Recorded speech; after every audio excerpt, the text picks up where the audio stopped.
Hello viewers, I'm SB and welcome to another Total War Warhammer 3 campaign, this time featuring the Shadows of Change DLC. You can see up here in the corner we're at version 4.0.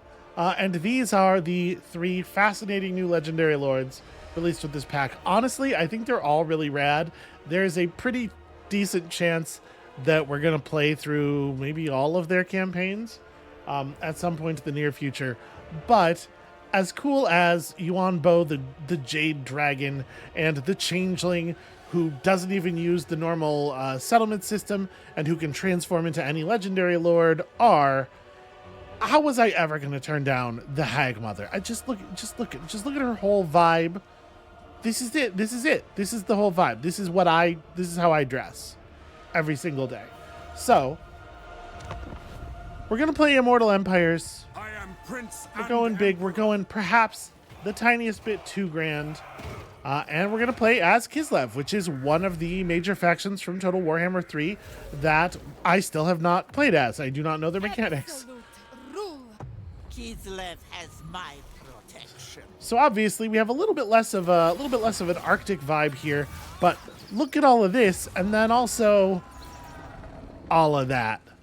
That's lovely. So we actually start really far away from Kislev. We are deep in Dark Elf land here. As the Daughters of the Forest. And I believe we do not even have access to normal Kislevite units at first. We are working with the things that live in these sort of dark, corrupted forests. Giant spiders, the things in the woods, Akshina ambushers, which is, I don't even know what that is. I just think that's very exciting. That's it's a good vibe. It's a strong vibe. So let's get in here. We'll take a look at our victory conditions and stuff once we are on the map. Total War Warhammer 3 is a great big strategy game. If you are unfamiliar with it, it is a little bit complicated, but do not worry, you will not be left behind. I've gotten pretty good at explaining it at this point. So we'll catch up the people who don't understand the mechanics yet quickly as we run through this first episode. By the second one, you'll have a great grasp of everything that's going on, and then we'll just figure out how to not get murdered by every Dark Elf on the continent while we figure out our spider stuff. The land of Chill is a bleak and forbidding territory, as unforgiving as the Dark Elves who have made it their home.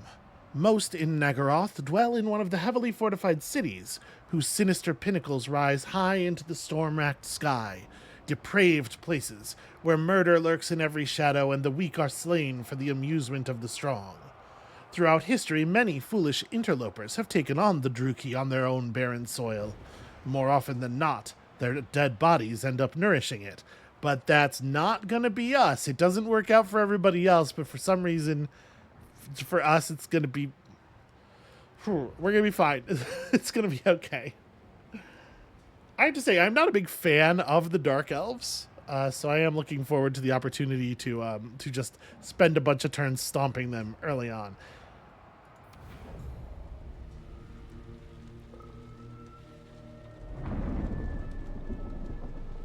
Every winter, as the nights draw close and mists begin to thicken, the people of Kislev tell their children a tale always told in a whisper.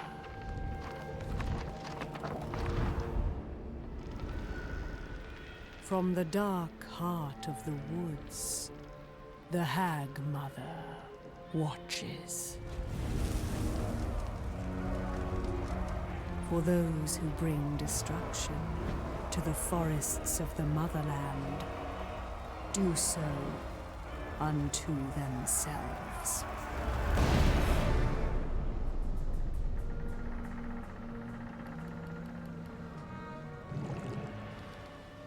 For every injustice comes retribution. Mother Ostankya knows no mercy. From the smoke, she will rise to claim her price in blood. So heed the warning of the wise. rise, or be lost to the mists of the wood. Yeah, very excited. That's very good. So here we are in our terrible corrupted forest. The land, and avoid bringing my hexes to their door. She's coming through a little quiet. That's fine. We'll work it out. So, Mother Ostankya must obtain 6 forbidden hexes to unleash upon the world, each guarded by those intent on keeping powers away from her. Claiming the first 5 uncovers the 6th and most terrible hex, the ultimate punishment for Kislev's enemies, the Malediction of Ruin. Successfully performing this hex leads to campaign victory. Okay, pretty straightforward. Hexes reveal themselves as Mother Ostankya uses spirit essence gathered from winning battles, purging corruption, and occupying magical forests, in turn powering her witch's hut incantation and the hexes themselves.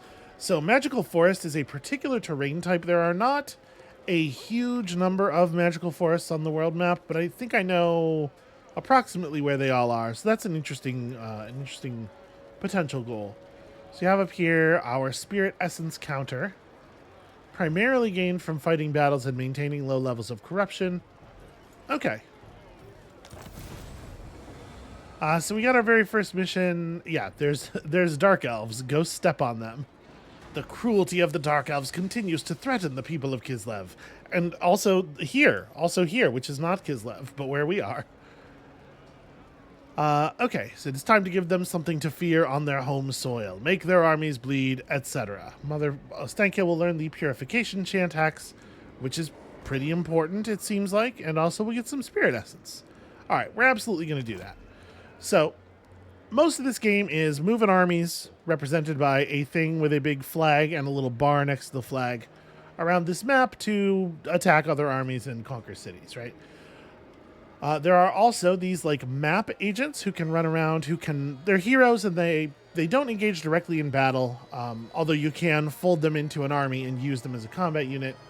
But there are all kinds of other things they can do, like attempt to wound enemy agents or inflict the Hag's curse mark on enemy armies, causing them to start battles tired for 3 turns. Yo, that's actually pretty powerful. If we embed them in an army, they lower the attrition suffered by that army by 20%. This seems pretty cool.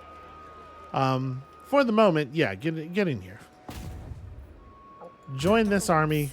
We're going fighting. Alright, so I see no reason to start with anything other than combat. Really, this game is all about the combat, so let's commit. Alright. We can automatically resolve battles, and in a case like this, decisive victory, casualties low, generally that is the thing I would advise, but you know what? Let's get in here, have a look at our units, have a look at the battle system for the people who are seeing this stuff for the first time. Mostly I want to see our units, honestly.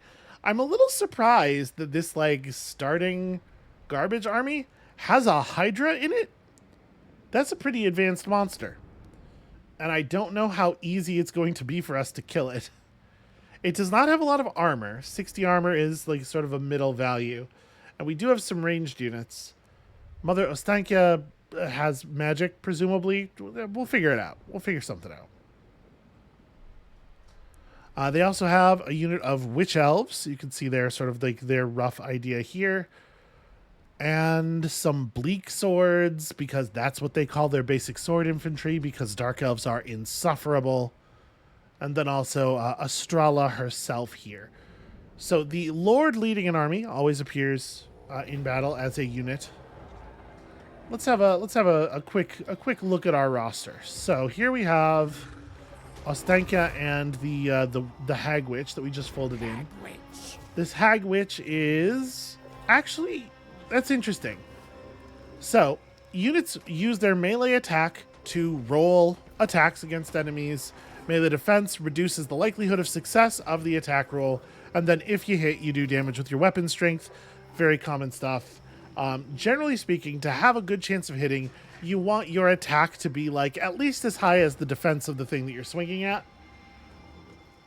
So 46 is actually pretty good. It's remarkably good for like a wizard type unit who obviously generally not so good at combat. 18 melee defense is very pathetic. This is definitely like a high risk maneuver to use this unit in combat. It also has a pretty significant charge bonus, which, you know, when getting to run at an enemy full speed, this is a bonus that they get to their melee attack and damage for a few seconds after landing the charge. So, you know, it's a chariot unit. You want to just like smash into the back of the enemy lines, do some damage, and then disappear before they have time to turn around. Is Mother Ostankya the same kind of deal? Basically, she definitely has better melee defense, although it's not hugely better. She has plus 30 bonus versus infantry, so that is a bonus that is applied to both her melee attack and her weapon strength when attacking a unit of the infantry classification. So she's real good at fighting troops. Also, lots and lots of armor-piercing damage. Units have tons of abilities and passives and stuff. Don't worry about all that stuff for right now. We also know it looks like not a huge amount of magic, but we have a heal. Range 200 meters, effect range 35 meters. Okay, so it's an AoE heal for honestly quite a bit, and you can see vigor per second minus 1%. That's a it makes your units less tired. It does negative vigor damage. All right, what else are we running here? We got some Akshina ambushers. These are people wearing fursuits with crossbows. Okay, listen, if there's anybody I trust to be able to construct their own functional crossbow, it is a furry. Never doubt the craftsmanship of a furry. So these units have this Vanguard deployment trait. You can see in battle, at start of battles, there's a deployment zone for our units and a deployment zone for the enemies. Vanguard deployment means they can start outside of our deployment zone, much closer to the enemies if we want, or like in sneaky positions, like around the sides. These are my basic archers. I kind of think we're just gonna... Here, we'll put them over here in the trees. I don't really want them out by themselves. So you can see they are hidden. They're hidden even when they're not in the trees. They have stalk, huh? Yep, so they are invisible to the enemy until the enemy gets units within a certain range of them, which definitely improves the value of that Vanguard deployment. That's really interesting.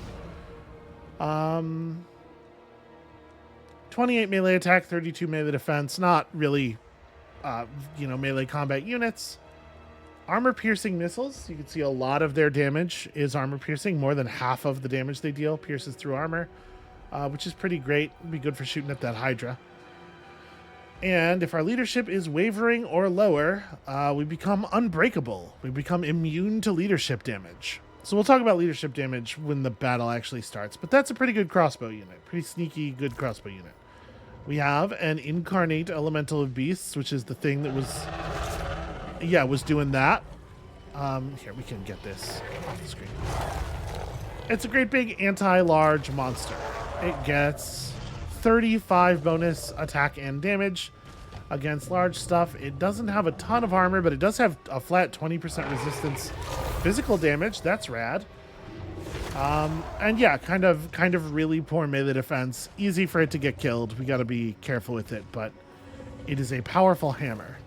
I'm sensing a theme with a lot of our units where they don't really like to receive attacks. We have here the things in the woods. Anti-infantry beasts.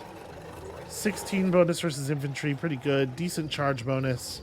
Again, with that big physical resist. We have some cave bats. You know, just bats. They're just normal bats. 19 attack. 44 defense. Kind of just terrible units. Honestly, I've never liked the bat unit.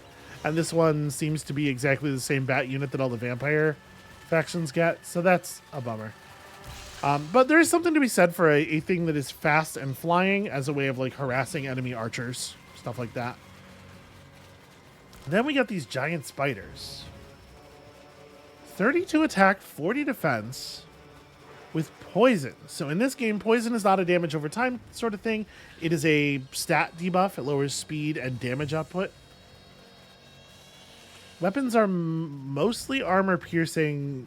Wow, these are actually kind of interesting as a way of tying up enemy infantry. 40 defense is not amazing, but they have a fair amount of health and they have 70 armor. Okay, this army's strange, but I think I'm getting the idea. So I'm gonna have our bats start kind of behind everything. We will wheel them around. We'll figure out what to do with them. I am a little worried about the Hydra. The units can hide in forests. We can see their Hydra because Hydras are too big to benefit from forest cover. I think we want to try to engage them. I'm a little torn about engaging them in the trees. The trees will provide us some cover from their ranged attacks. Because projectiles get eaten by the trees. But also, we're not going to get clean charges. And so all of this charge bonus on our units is going to go to waste if we're fighting in the trees. We could try to lure them into the open and then ambush them. I don't know if I think that'll work. I think we're just going to press them in the trees. So the spiders have 78 speed, 70, 110, 60, 70, 85. Okay, this army as a whole is quite fast moving. The Akshina only have 36. They are sort of the weak link in that speed strategy. But the solution to that is we just start them really close to the fight. All right, so this right here is a magic target indicator. They are trying to do magic upon us immediately. I'm not into it. We're going to do something about that. I'm going to try to be a little careful of our bats because it's really easy for flying units like that to just get shredded by even the smallest amount of range. I guess they didn't really have a lot. They didn't really have range, did they? I'm just used to being like dark elves. It's going to be all crossbows as far as the eye can see. But I guess this particular army is a little light on the ranged. Which I guess, actually, you know what? I'm changing plans. Back it up. Don't charge them. We have a range advantage. We should probably take advantage of that. Take advantage of your advantage. All right, everybody back up. Let's You know the tales see about drawing them into the open. So the fireball that they fired at our stuff and her just cauldron. poofed out of existence on a tree there. Because the enemy does not. But I will teach them well. All right, we're going to pull back a little bit. They are advancing on us just very, very slowly. So these witch elves are pretty dangerous in melee, but as you can see, very poorly armored. Their whole thing is just like frenzied berserker combat. We're going to do some things about that. So Mother Ostankya has access to a little bit of magic here. We have a spell that summons a bunch of crows. Corvus the Crow Lord summons his servants to peck at the foe's eyes, doing some damage. It's a fair amount of damage for a starting spell. And we also have this dramatic defense and attack debuff. When you cast spells, you spend these winds of magic that accumulate here. You can see there's a bunch in the power reserve, the top part of the hourglass, and it drips down into the bottom part where we can spend it slowly over time. I think let's go ahead and toss out some crows. The casting range for this spell is a lot shorter than I was expecting. That's fine. Mother Ostankya is fast. We can just have her run up. And I'm thinking about maybe it is time to just turn these units and start firing, because we have pretty decent range. Like you can see their firing range in the cones here. I think we can just bombard the enemies from here. Although these are crossbow units, so they need direct line of sight, right? I can't fire over the obstruction. Is the ground pretty flat? Yeah, the ground's pretty flat here. This should be fine. And if the enemy breaks toward the ambushers, then we just hit them in the side with all of our charging units. All right. Let's throw some crows at them.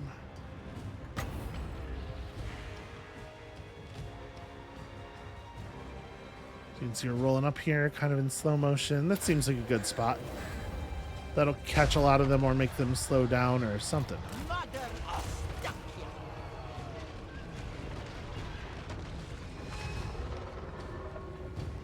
that's not what that spell... Without question. Oh, that's just her normal attack. That's not even the spell. Slaanesh has come. Weird. Into death. Alright. So, anti-large monster. I think we might just have it go straight at the War Hydra. These cave bats are going to potentially harass their wizard. So she has 39 attack to the 44 defense of the bats. They might actually be able to hold her down for a minute.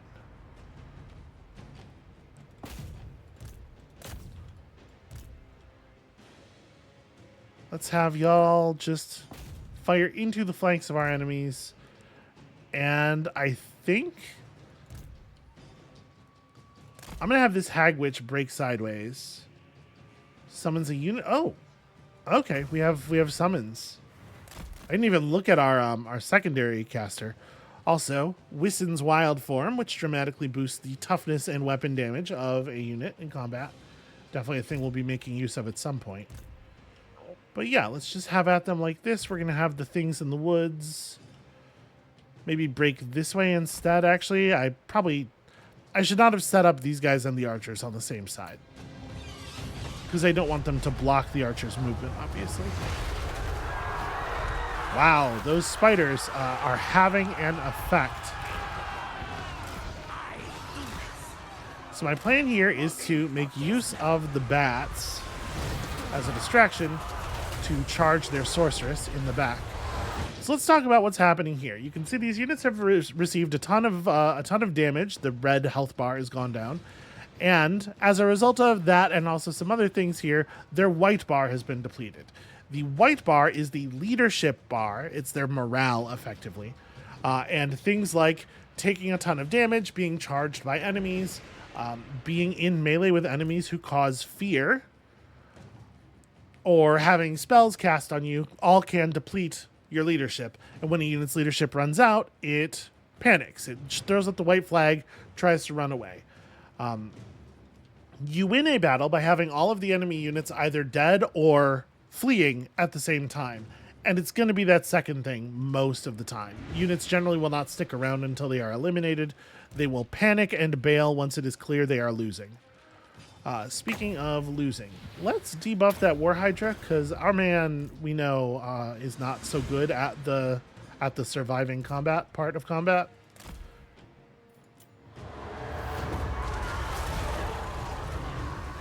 We're getting some great work out of those ambushers. All right, rear charge, get him. So you can see he's suffering some leadership damage from being charged in the flank. Nobody enjoys that.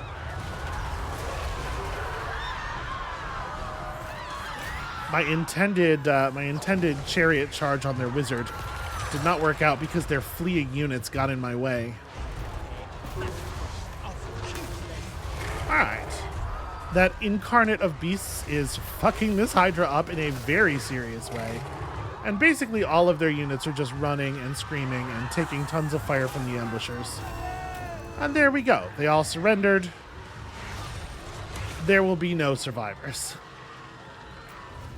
That battle was hugely in our favor, massively unfair, and definitely the kind of battle that we will take the auto-resolve on in the future. But I wanted to get a little hands-on with our units, look at everybody's stats, get a sense of what the army is good at, what it's for. And I think we got a sense of it. I'm actually really pleased with those giant spider units. Those seem like really good starting infantry. I wonder what tier of recruitment building they require, because they don't seem like tier 1s. We'll see in a second here once we load back out. Part of the reason we will be doing a lot of auto-resolving is the the amount of time it takes to get in and out of the big fancy battle engine. So mostly this is a game that is about the fighting, right? It's not a 4X. It doesn't have the map strategy depth of something dedicated in that space like a Civ or an Endless Legend. A lot of the map stuff exists largely to lend weight, external consequence, and context to the battles. And I think it does a fantastic job of that. So now that we've shown these elves who is the boss, we captured 130 fleeing elves. We've gained 5 spirit essence, some money, some XP for our army leader. Units also gain XP. You can see our incarnate elemental of beasts gained an experience rank, which is giving him a very small boost to his stats. And we have some options on what to do with the captives. We can just execute them for their spirit essence. The benevolence of the goddess shall reinvigorate and restore those who suffer. I guess we dedicate them to our god Salyak in some way. Or we can pardon them. This looks like ransom. Allow these warriors to return to their homelands for a ransom. Yeah, the word pardon here is being used in a non-traditional fashion. Our army's in pretty good shape. I don't think we really need the replenishment. Let's just take the spirit essence. We're okay on money. This is where the Coven's magic seeps from the land, befouled by the blight of corruption. The daughters answer with a purifying chant to purge the rot, at least for a time. Okay, I was going to say, we're not really in need of money, and also the amount of money we were going to get from that battle was from ransoming those captives was incredibly small. So, we showed them who's boss, we learned our thing, we got some spirit essence. Great news. New mission issued. Actually use that hex. The tendrils of corruption have taken root deep within the land, befouling the very soil. Such evil must be eradicated if the natural order is ever to be restored.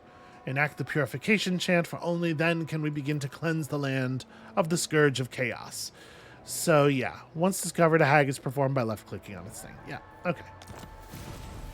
Also, we did kill that lady. Also, we got a mission to consume a bunch of spirit essence. This is sort of a longer-term thing. Every wisp of spirit essence invokes a heady rush of power. With enough of its potent energy coursing through your veins, the hexes you uncover could be yours to command. They reveal themselves as required amounts of spirit essence are used for witches' hut incantations and performing hexes. Okay. Consume 100 essence, get 1,000 gold. Straightforward enough. So, it seems like corruption is a major focus of this campaign. So let's talk about this. Different kinds of different factions produce different kinds of corruption. Each faction has a particular type of corruption that they are most comfortable with. I assume we are very into, yeah, just uncorrupted. We are into 0 corruption in our lands. That's our deal. But Dark Elves naturally produce a lot of Chaos corruption because the Dark Elf faction is allied with one of the Chaos gods. We don't need to get into a whole thing about it, but basically the taint of their evil gods is going to be everywhere in their territory. It's going to be spread by their armies, and it's going to like physically transform the land. In areas with a lot of Dark Elf Chaos corruption, you're going to see like these cracks spewing lava up onto the surface and stuff. And it seems like we are very devoted to fixing that, to de-corrupting our forest. So, how does this work? It costs 20, removes all corruption from target settlement's province. Okay. Well, I mean, they want us to use it, and also it's going to burn 20 spirit essence toward the 100 we need to spend, so... That said, it does feel like we're going to naturally reduce this corruption pretty quickly. Yeah, right now we're losing 5 corruption per turn, thanks to our existing buildings. You can see -1 corruption from that. Spider hatchlings. Okay, the giant spiders are on a tier 2 building. Well, let's get that building because I want more of those spiders. So you can see here our settlements. Each settlement carries, has a different number of building slots in it. The most important thing, the main settlement structure determines the maximum level of all of the other buildings. This is a level 2 thing, so we can build and upgrade stuff all the way to tier 2. If we want fancier units and stuff, we have to reach higher. And small settlements like this, these little 4 box settlements, are limited to a level 3 main settlement building, but the larger cities can go all the way up to 5. And at 5, that's where you're going to get your really cool stuff, like elemental bear monsters and the ice guard, who are just horrifying to fight against. We have a lot of experience with that from our other campaigns.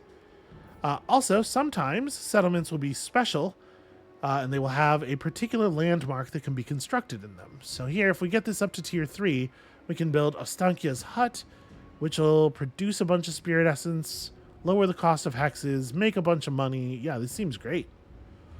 Okay, a thing for when we get up to that level. What do we want to build in the other slot here for the moment? So the way you level up your main settlement structure is by gaining population surplus. You need to expand the population of the place and then pay for the expensive building upgrades to house the population. So what we might do is just build whatever building gives us the most growth. That's population growth. Growth plus 20. Also control, a little control bonus. We'll talk about control later. It's not an immediate concern. So we have a building that gives 10 and a building that gives 20. This one gives you a little bit of money and makes troop recruitment cheaper, but let's go ahead and just do this. A roadhouse, taverns. Large shacks found along the kingdom's dirt tracks, which sell nothing but kvass, a drink enjoyed by nobles and peasants alike. Okay. The little chevron here indicates that a character in this army gained a level from that battle. So, ordinary military units will gain levels up to level 9, and they'll just get some flat stat boosts from their level ups. It's significant. You really want to make sure you're getting levels, but it's nowhere near as significant as it is on heroes and lords, each of whom, they get skill points when they level up. Each of them has their own skill tree. Because Mother Ostankya is our legendary lord, our faction leader, she also has some quests that will trigger at various levels. And over here we can see there's also equipment slots and room to put together like a retinue of followers who have various effects. We don't have any of this stuff right now. We don't have to worry about this. So we can spend her skill points in this sort of yellow line to improve her magic and gain new spells. As we level up, we'll gain access to her hero specialization line. This is unique stuff to her that will be very powerful, and we will definitely want to focus on it when it becomes available. We can put points in this red line to improve the stats of the units under her charge. And see, each of these skills kind of focuses on a particular group of units. Firing drills for the ambushers and the gun units and stuff. This is for cavalry. The creatures of the land. That's bears and the things. Skilled craftsman. Oh, interesting. Is there not a... No, none of these spells affect the spiders. Or none of these abilities affect the spiders. That's a shame. Do we have a spider buff in here somewhere? Not really. I guess that's why the spiders have such great base stats, because they don't get better with your army improvement skills. And then there's this blue line, which is like map improvements, stuff like extra movement range on the campaign map, which is what we're going to take to start. And other such things, improved healing for the army, lowered army upkeep costs, that kind of stuff. Maybe a little bit boring. Some of it's real important, though. The power of a witch is in her charms. There you go. That's how witches work. So, I don't know. We may as well just roll forward. We can see here this city has a garrison. This settlement, certainly not a city, has a garrison of 5 Dark Elf units. We can absolutely just roll right over that. And you can see the settlements on the game board here, the map is the word that we probably would normally use for that, are separated into provinces. This is the Bleak Coast province containing these 4 settlements. Owning all of the settlements in a province will give you some extra bonuses, so I think we definitely want to clean the rest of this up, and this is the rest of the province. So let's go get the Forest of Arnheim. This is cheap as free. A close victory with medium casualties, you say. I think that's overestimating their chances a little bit, but we're going to go ahead and eat the auto-resolve to save a little bit of our real-world human time. Get some money, get some XP. We also recovered a Talisman of Endurance from them. Whoever wears this just takes 8% less damage from everything. That's pretty fantastic. Okay, when we capture a settlement in battle, we get the choice of what to do with it. We can, of course, take it over, make it our own.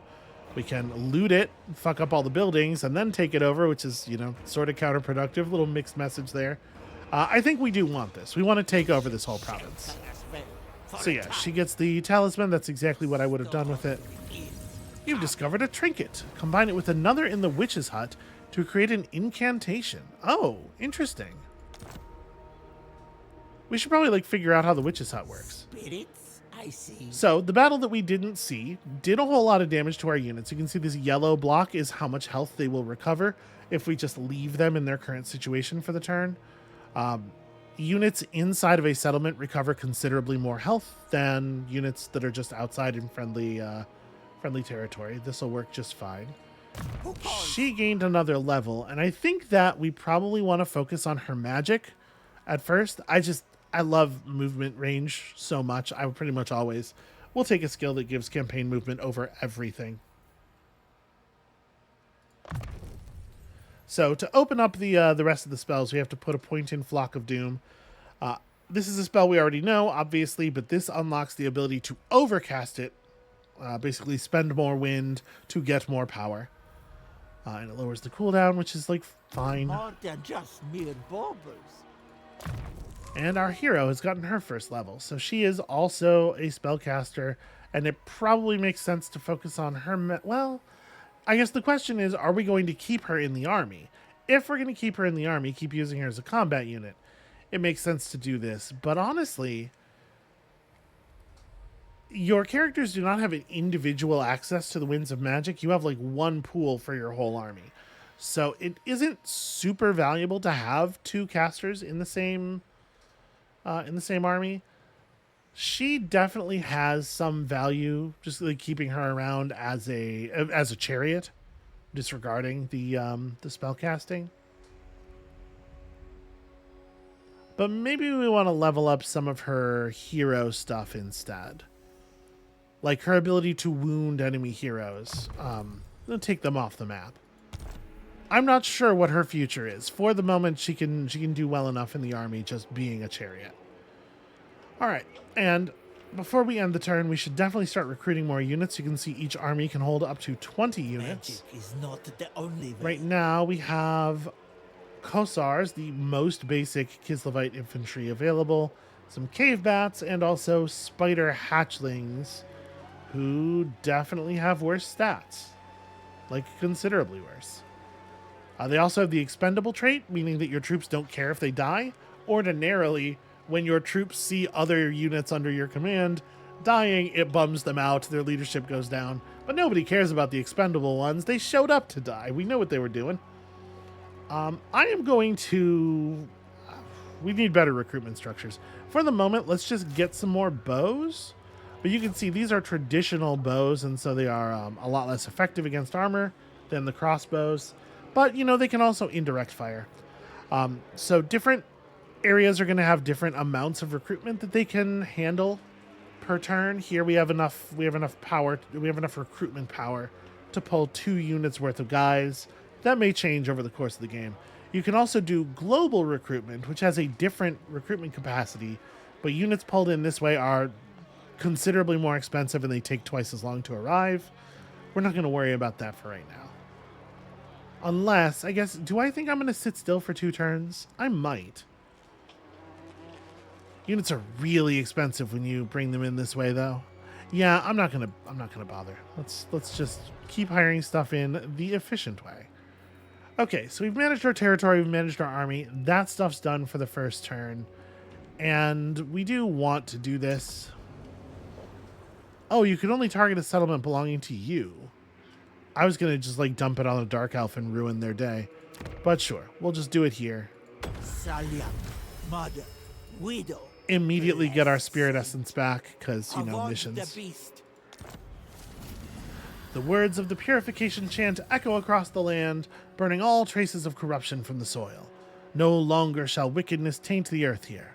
The balance of nature has been restored. Call me. And indeed, we are all the way down to all the way down to 0 corruption, and we are producing -7 corruption per turn. So this area is cleansed effectively. Is there anything else of terrible imports? The forest, when we took it over, had a woodsman's hut in it already, which is producing some timber, which we can trade with other factions for money. And some money and increasing the income from our farms. And yeah, that seems fine. We'll just leave that building there. That's okay. All right. Other stuff to manage. First of all, we kind of already know, but let's just look at our objectives list. So, of course, it shows all of our missions. But we have a couple of different levels of victory available to us in the campaign. If we obtain 3 of the forbidden hexes, we will get our short victory, which increases our hero capacity. We'll be able to hire a larger number of heroes. To get the long campaign victory, we have to do that, get all the hexes, malediction of ruin, like they say. To get a domination victory, we have to basically occupy, loot, raise, or sack a pretty significant percentage of the entire world. We are not going to be bothering with this. We are playing for a long campaign victory with a little twist, which you'll see later. We don't need to worry about that for now. This is our diplomacy menu. It allows us to negotiate with other factions. Right now, the only factions in the world we know are Dark Elves, and they all hate us. So that's not terribly useful for the moment. We have a tech tree.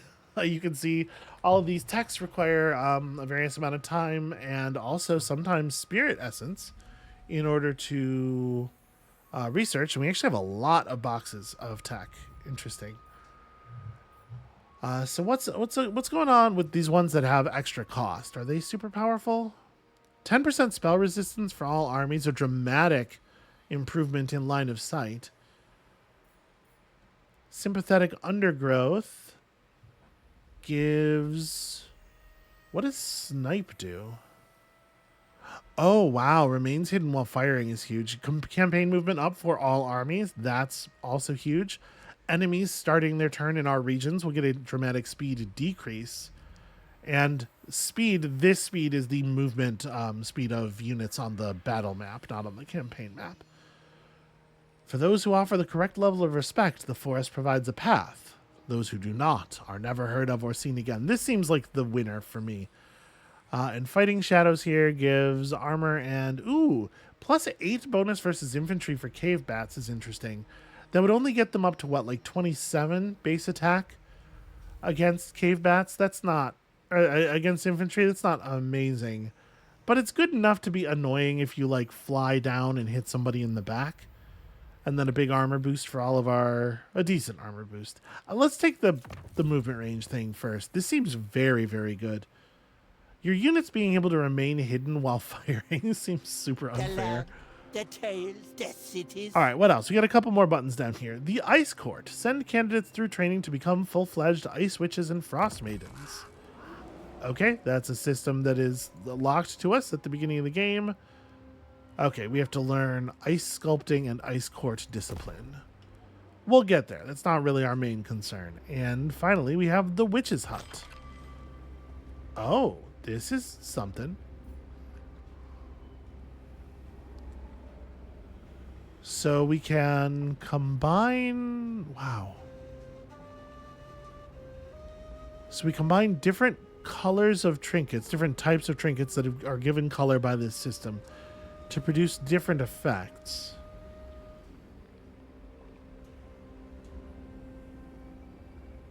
This is really interesting. So buffs for our units or debuffs for enemies.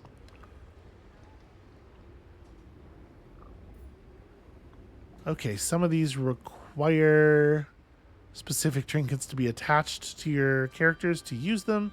This is stuff we will find, I assume. I don't know if I want to mess with this just yet.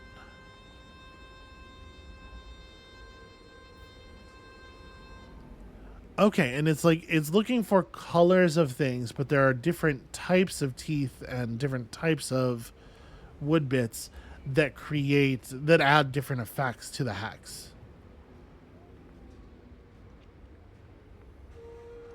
Okay, and we unlock the ability to use these. It's not like we find limited amounts of them. We unlock the ability to use them by doing specific things. So the Branch of Arden Comes from allying with or defeating Bretonnians, Greenskins, Empire. Okay, yeah, and they're all different. So we really want to be engaging with as many different factions as possible as early as possible. Really get out there and explore the world. This is a fascinating system. We will play more with this later. For right now, I think let us just push forward. End the turn here. So Exarian does have enough movement range that he could attack us if he wanted. I don't think that would be a very good idea. We'll see. So you can see at the beginning of the game, there are 283 other factions on this map, although that number has already dropped a little bit. So, you know, at the beginning of the game, there are a lot of like little factions dotted around. Things will, the number will shrink quickly, but you know, it's a big world. The point is, it's a big world. There's a lot of stuff going on. We are in our little corner for the moment. The larger affairs of the world will not concern us for a while, but we are incentivized to get out there and meet people and either make friends or make enemies. Just remain neutral to no one. Is Exarian actually coming for us? No, he's running into the land to raid. Okay. So you can see he's spreading corruption. He's stealing some amount of our income, stealing 32 of my income each turn. I'm basically just being a great big jerk. It's fine. We will solve him presently. All right, first of all, we got our sympathetic undergrowth, so now he can't even escape us. We did successfully research a technology, which is a mission that we were just... It was issued and instantly completed. Got ourselves a Crown of Command, which allows us to make a unit unable to break, unable to get into that like fleeing panic state. That item is totally fine. It is basically okay. And it is a different kind of item, like it uses a different slot than the Talisman of Endurance, so I guess we may as well tack it on there. Alright, army's a little bit bigger. Some of our units have healed. Let's go ahead and flatten these dudes. How dare they? What are they thinking? Alright, we're going to take the auto-resolve again for the same reasons as last time, just getting the job done quickly. That's a fair amount of money. But none of these results are very interesting, huh? Under 500 additional gold, or like the tiniest amount of spirit essence. I mean, I guess it adds up over time, right? We really don't need that money. All right, as we do various things, we will attract followers. Talika, the hero, has gained an administrator, Ataman's administrator, by ranking up in our territory. So lowering the construction time for all buildings in the local province. Unfortunately, I don't know exactly how the rounding on this stuff is handled, but minus 15% is not actually going to be an entire turn off of most buildings. There are very few things that have construction times up in like the 6 turn range. All right, we're definitely going more spells for you. Oh, she has an interesting mix of like shadow and beasts. So there are different schools of magic, and you can see the spells from the different schools are different colors in the bars. Each school of magic, there's a better name for this. It's not schools of magic. It's threads, whatever. Each kind of magic also has its own passive ability you can learn that does something every time you cast a spell. So Wild Heart gives you increased winds generation for a little while after you cast. The Shadow magic, the Lore of Shadows, gives all of your units plus 10% move speed for 24 seconds after you cast a spell. It's not a huge amount of move speed, but it is free. Certainly something to be said for that. So we get further up the line by spending points in that box. 4 points in that box gets us evasion, which is like fine. It's just a little bit of a escape possibility for most wizards. The speed for Mother Ostankya will probably be used to charge into battle mostly. Then you get another box where there's like powerful spells. On the back side of that box is Arcane Conduit, which pretty significantly increases the amount of wins you get over the course of a battle. It's just a flat power recharge bonus. This is a powerful skill. This is very, very good. It's something we'll be pushing for as early as possible. We don't have the movement speed to get really aggressive, and we still need to do some healing. So I'm going to just step back here, and we'll spend another turn recruiting additional Kossars. We are 2 turns away from this building being leveled up enough for us to recruit more giant spiders. We can bump the roadhouse up. Yeah, wow, and just straight up double its effectiveness. Yes, please. We do have some skill points to spend. I should actually do that.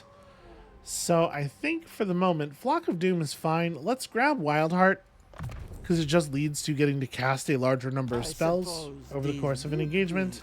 Useful. And you are going to just continue to get better at doing hero actions, even though that is not what we currently have you doing. You can see you have to be pretty high, you have to be fairly high rank, sort of a middling rank, to max out skills. So we're gonna have to like juggle points around as things continue to unlock for poor Talika here. Heed my hexes. And we are at 26 soul energy, so we could go ahead and just grab another one of these things. Okay, we have to get all of the top tier researches in this area before we can move on to anything else. Well, I gotta be honest with you, the huge line of sight bonus is definitely meaningful, but I think I'm gonna take Fighting Shadows. The snows never needed the invention. Those like of fire. relatively small bonuses are more significant now than they will ever be again in the game, right? We may as well take advantage of them while we got them.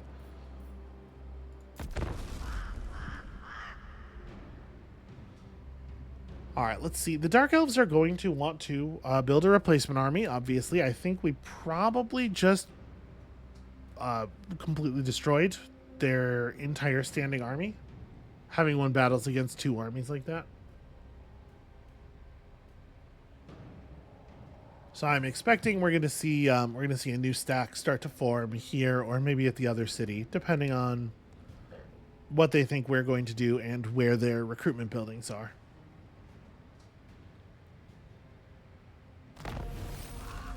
All right, we got our Fighting Shadows, and I would love to get that other tech, so let's see if we can get some Spirit Essence. Okay, Talika leveled up again just from the natural XP gain of being in an army.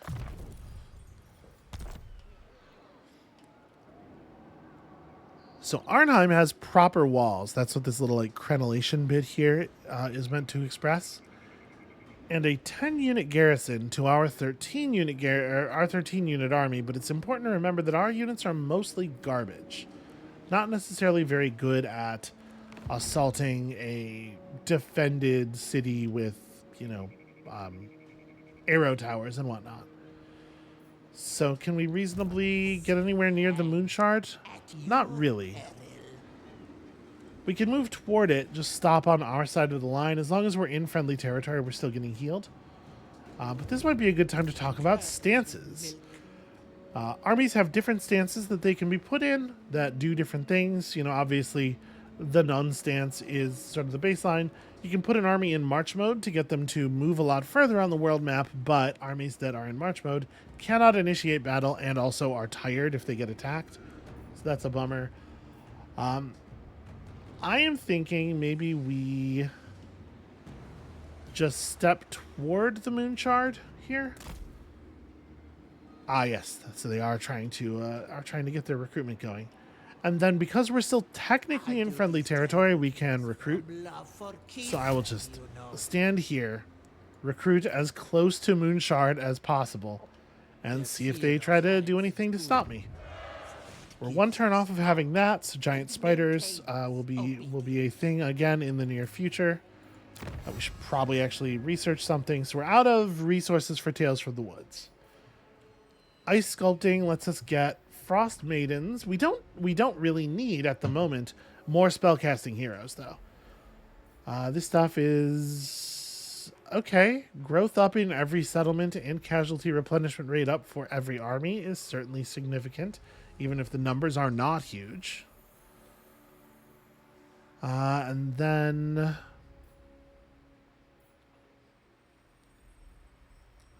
Okay, so these ones that are related to the cities have a big box that they just want you to get some stuff from, and then a bottleneck with a significant spirit essence cost.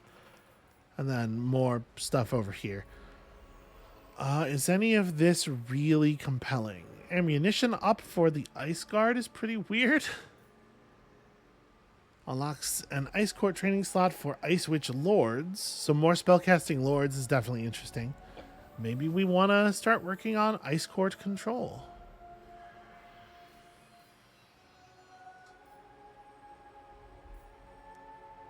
Yeah, I think that may be what we do, actually.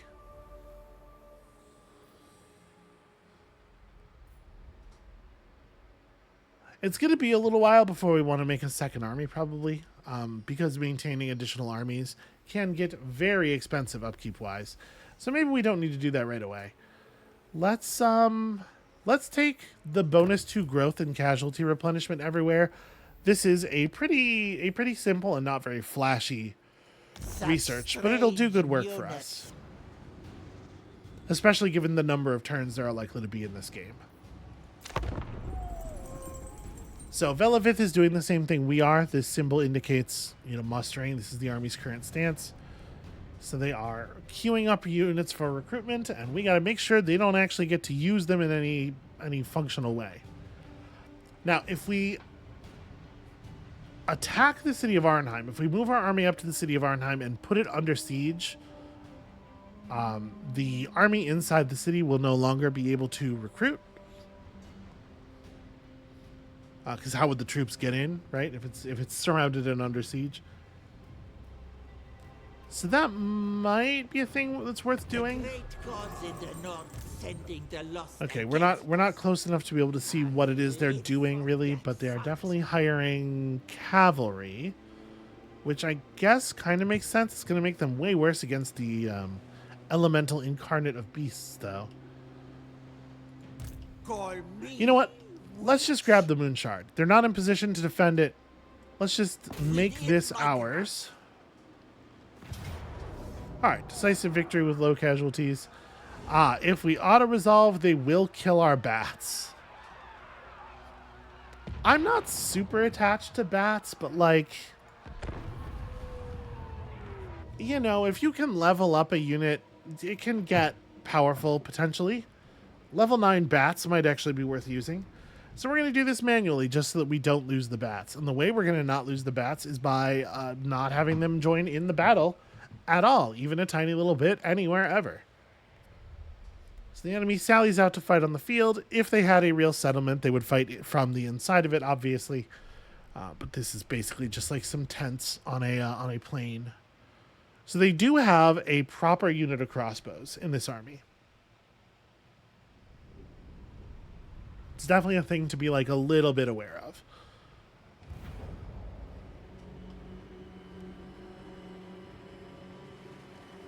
So this choice here, whether to just start start deployment, or channel magic, is basically do you want to gamble? You can gamble and a die rolls behind the scenes, and potentially, if you win, it destroys a bunch of the power reserve immediately, but it also gives you some of that immediately, so you start the battle with more wins. I'm just gonna start deployment. I don't know. I've never seen that be significant. So one thing that's worth noting here is that this army does have a couple units of dread spears. Dread spears are specifically anti-large units. You can see they're a pretty hefty bonus versus large. And honestly, with that bonus, they're 40 melee attack, 42 defense. They are going to be able to fight back, at least to some degree. I would prefer they not get the opportunity.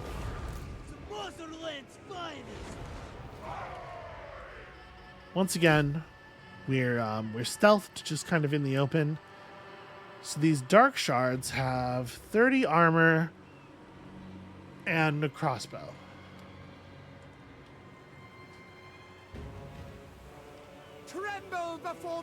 Yeah, no shields or anything like that to be worried about. So I think the arrows from the ambushers should do some pretty quick work here. That said, we do have a lot of other bows. which we definitely will want to make use of. All right, you probably just don't engage. Same with the bats. Same with the giant spiders at this point, maybe. I'm a little worried about them in terms of overall HP, but I don't know that we can afford to pull them, so this is what it is. Of Kislev.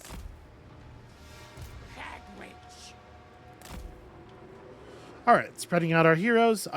One of the things that characters do, both legendary lords and heroes, you can see this circle that gets drawn around them automatically.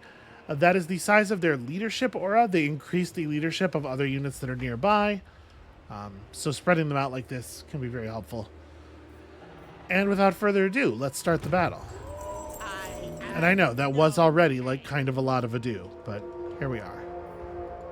All right, so we have the ability to overcast Flock of Doom, but it costs more wins than we currently have. So let's hold off on that. I will go ahead and do a normal cast like here. Ah, there we go. There's the crows I was looking for.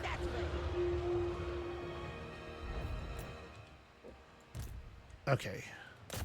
Y'all, let those dark shards have it. I'm hoping that they simply will not have ranged units anymore by the time it would matter.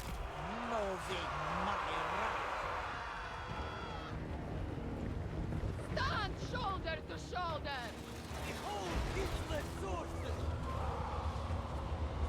That's pretty compelling. That's a lot of damage. Go, Beowulf. All right, and here come our traditional bow troops.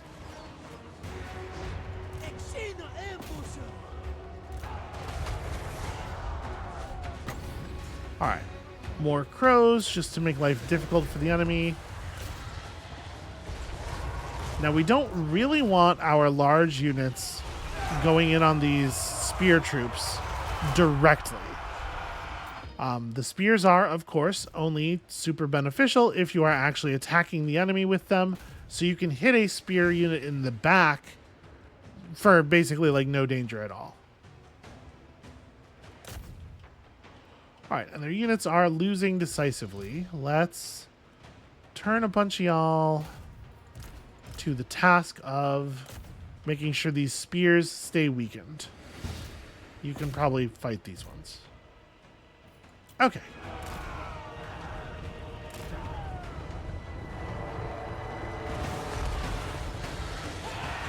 So the sword units are panicking. Here come the charges, but it's not going to matter very much. Yep, just surrenders everywhere. That's pretty fun. The Elemental Incarnate is, yeah. That's a good unit. See, I told you the bats would survive. We'll just take this over. We'll heal up in here for a second. And we'll maybe just let them have the stack that they're recruiting and then, you know, murder it fair and square on the battlefield. Something like that. We only ended up losing 4 actual bodies there.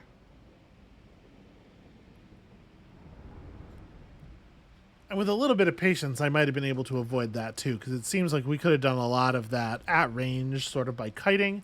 But, you know. Listen, we're all busy. We got things to do. We got places to be. We can't spend all day in these battles. So our ranged units are getting great kills, getting a fair amount of level ups. Yeah, we're seeing experience gains everywhere.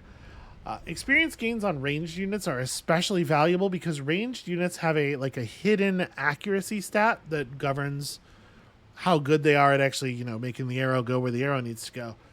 And accuracy does get improved by level as well. So it's a pretty big deal for ranged units. All right, a little bit of money, a little bit of XP. Also, the ability to occupy the settlement. Found ourselves a potion of toughness. Okay. Mother Ostankya. So that is the same. It goes in the same item slot as some of the stuff she already has equipped. I think I'm actually going to give it to the Hag Witch, who is more likely to charge into melee with enemies, Whereas we have Ostankya sitting back a little bit more. Not that she necessarily needs to. She seems plenty tough. So we can learn the Amber Spear, which, true to its name, lets you throw a big spear made of magical energy at a specific opponent. Can do an awful lot of damage. The Withering, which knocks out the enemy's armor and leadership. That's pretty all right. The Enfeebling Foe, when overcast, it just if it just stays in effect for longer. I mean, that's fine, right? That's okay. Or we could grab the other every time you cast bonus. You know what? Let's just go ahead and do that. Help is always appreciated. Okay, we're mostly going to heal back to For like we full. The wish. Moon Shard, as a coastal settlement, has one of its spaces permanently devoted to a dock. Fortunately, docks are pretty good buildings, actually. You're rarely upset that you have a dock. Resentment grows. Okay, and we have access to Lands the good spiders now. Hell yeah. They're expensive. They're a little expensive, but they are absolutely worth it, no question.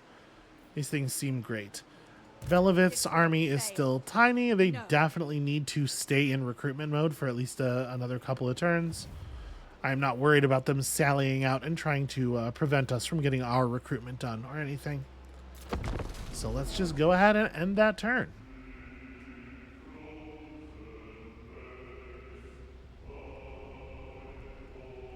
I wonder if we can make friends with these elves. You can see across the water here is the island of Ulthuan, where all of the high elf factions exist. These are high elf cities over here. And for right now, they're not super pleased with us. That little